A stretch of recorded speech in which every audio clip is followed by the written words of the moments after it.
Što se tiče vremena turske opasnosti, ona je dosegla svoj vrhunac otprilike u 17. stoljeću, kada veći dio Mađarske, zajedno sa Budimpeštom, potpada pod Osmansko carstvo i Mađarska je poput Hrvatske, odnosno Ugarska je poput Hrvatske svedena na ostatke ostataka. U Ugarsku tada ulaze ona područja koja se nazivaju Gornja Ugarska, a to je današnja Slovačka, više manje, i maleni uzak pojas zapadne Mađarske. I uz to još hrvatski ostaci ostataka. To je sve što je u to vrijeme ostalo od Ugarskog kraljevstva. I to je bitno utjecalo na demografiju Ugarske. Turske najezde su na to utjecale vrlo pogubno. Ocjenjuje se da su negdje između 1 i 2/3 stanovnika bile ili odvedene u ropstvo ili ubivene. I naravno za Ugarsku je to bio velik demografski šok. Koliko je u to vrijeme ostalo potomaka onih pravih Ugara, onih Mađara, to je upitno.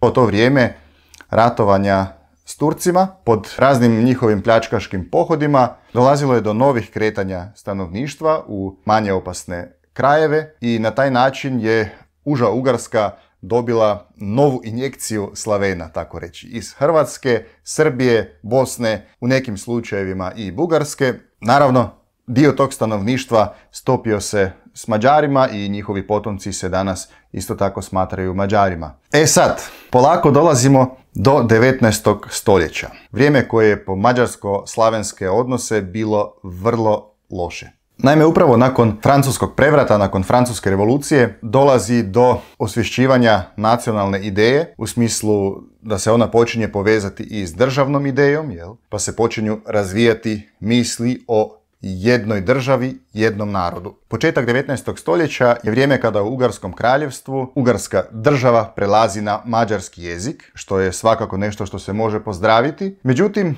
uskoro taj mađarski vrh počinje pritiskati na druge narode koji su spadali u zemlje krune Svetog Stjepana. I tu uskoro počinju procesi mađarizacije, koja je negdje doduše dočekana otvoreno. Neki ljudi su se svojevoljno mađarizirali, dok je drugim ljudima to bilo učinjeno silom. Možda ono što je manje poznato kod nas južnih Slavena jest način na koji su Mađari postupali sa Slovacima u 19. stoljeću. I sam kad sam prvi put saznao te podatke, bio sam dosta iznenađen, u lošem smislu, zato jer nisam ni sanjao da je sve imalo baš takve razmjere. Znači, kad govorimo o 19. stoljeću, Mađarska je duboko ugrožena zapravo, ako to možemo tako reći, od Slavena. Na sredini su oni, taj njihov vrh, a svuda uokolo su Slaveni. Znači, u to vrijeme čak Budimpešta ima svuda okolo slavenska sela. Dakle, to je bio za Mađare jedan veliki demografski udarac. U ljudstvu su izgubili jako puno. Ti takozvani ostaci Ugara i Mađara uglavnom su bili ograničeni na Slovačku.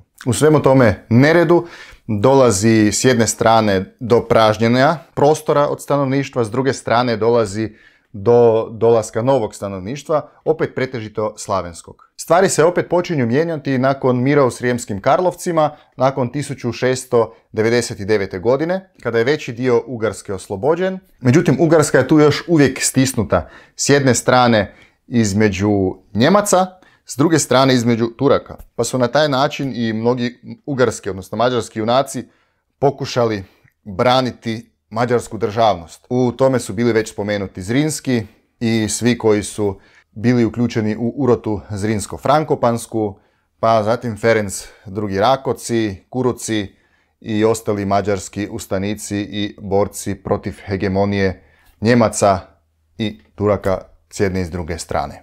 Dolazimo do 18. stoljeća, do kraja 18. stoljeća, do početka 19. Tu se desilo nešto vrlo važno.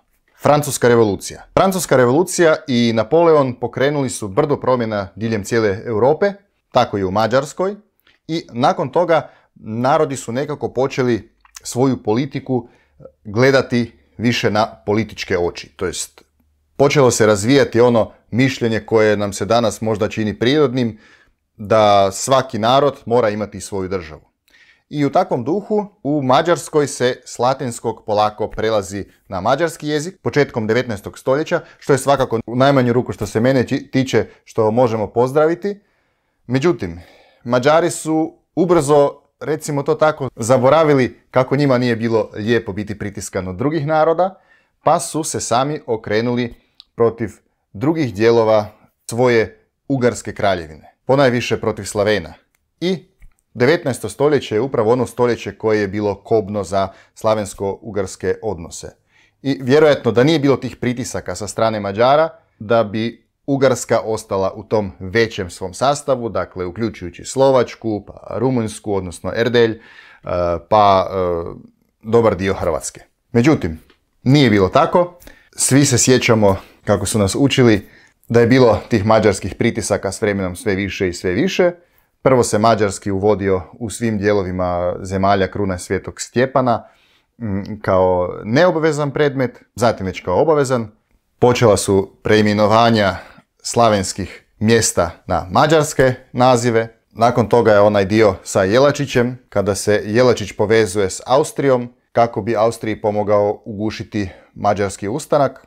U Hrvatskoj je tada isto jako zanimljiva politička situacija. Imamo 3 glavne struje političke. Narodnjačku, koja je osobno meni bila i jest najbliža. Zatim mađaronsku, odnosno unionističku stranku i pravašku stranku. Ti unionisti su isto jedna dosta zanimljiva pojava. Naime, danas se u hrvatskom povjesništvu nastoji sve prikazati tako kao da smo mi kao Hrvati uvijek sanjali o jednoj neovisnoj Hrvatskoj državi, da smo bili složni u tome i tako dalje. Međutim, to baš ne odgovara povijesnoj istinitosti. Naime, veći dio plemstva Banske Hrvatske, odnosno te stare Slavonije, dakle Zagrebačke biskupije, pa kasnije novo pripojenog područja koji se danas naziva Slavonija, je zapravo bilo mađaronsko i zalagali su se za čvršće veze s Ugarskom. I izuzev tu mađarizatorsku politiku, zapravo stvari nisu bile tako loše. Ako se usporede recimo ti dijelovi Hrvatske koji su bili bliže vezani s Ugarskom, puno brže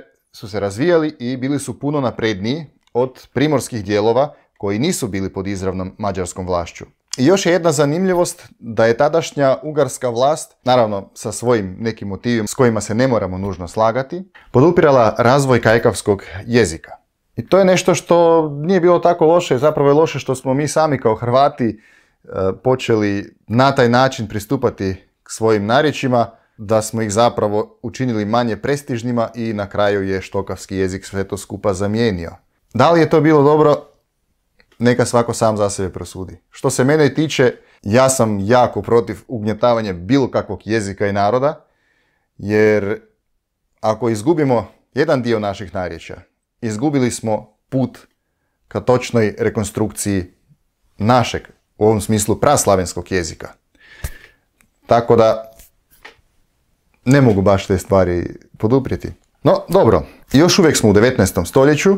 To je jedno vrlo zanimljivo područje na koje se želim osvrnuti, budući da sam ja iz tog kraja, a to je Međimurje. Međimurje je jako dugo bilo sporno područje između Mađara i Hrvata, pa je stalno prelazilo iz jednih ruku u druge. Isprva je, kako se čini, bilo pod ugarskom vlašću, tamo od dolaska Ugara, odnosno od osnivanja njihove državnosti u 11. stoljeću.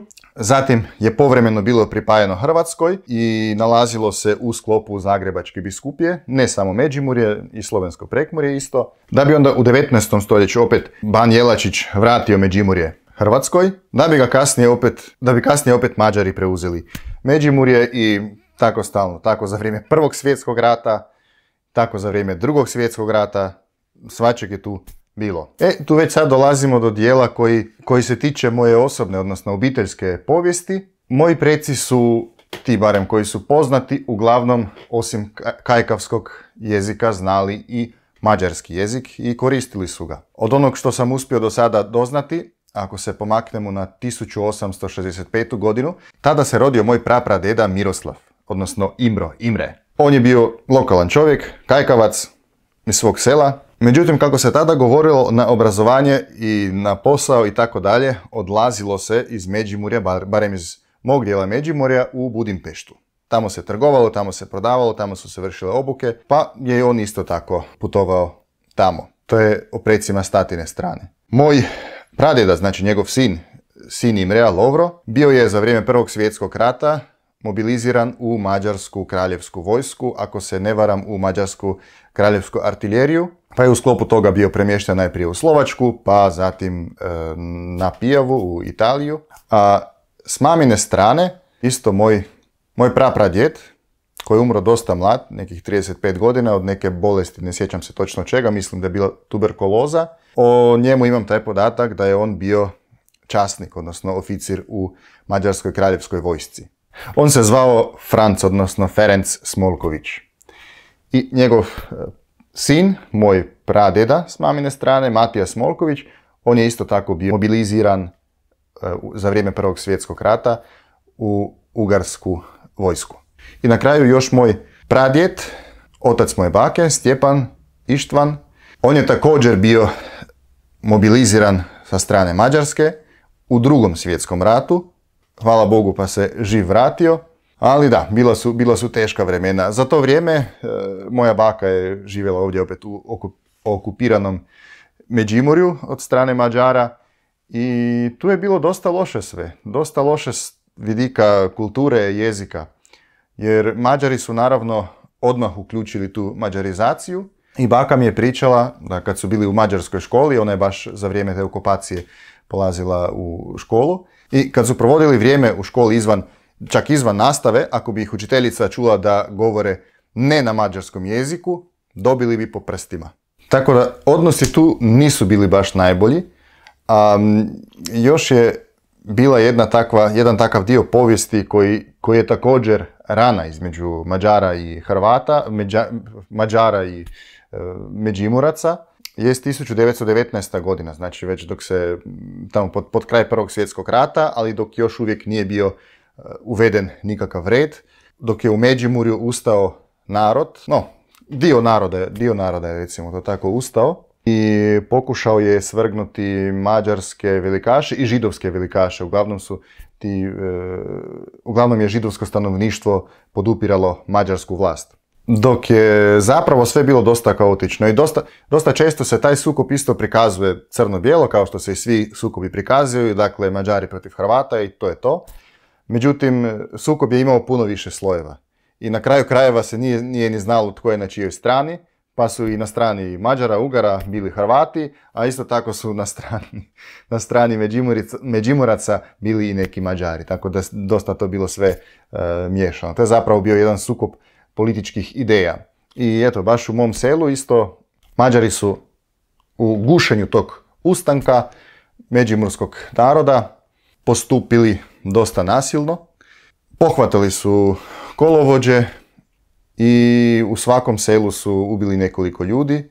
I u mom selu također bila jedna žena koja je glasno vikala živjela Hrvatska, propala Mađarska.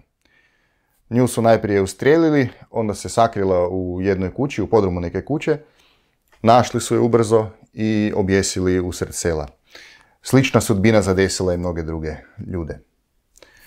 Međutim, nakon svih tih događaja dolazi u Međimurje jugoslavenska, odnosno vojska SHS i pripaja konačno ta područja kraljevine SHS i dalje znamo što se izdešavalo.